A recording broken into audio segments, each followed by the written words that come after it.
যদি তুমি অভাব অনটনের ভিতরে পড়ে যাও, আমার আপনার নবী বলেছেন তুমি দুইটা কাজ করো, আল্লাহ পাক রব্বুল আলামিন তোমার অভাব অনটনকে আমার আল্লাহ দূর করে দিবেন।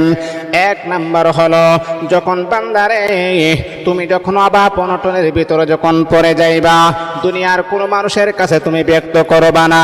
দুনিয়ার মানুষের কাছে যদি আপনি আপনার অভাবের কথা বলেন, আপনার অভাব কখনো মেটাইতে পারবে না, আপনাকে কখনো সাহায্য করবে না। এটা হচ্ছে এক নাম্বার।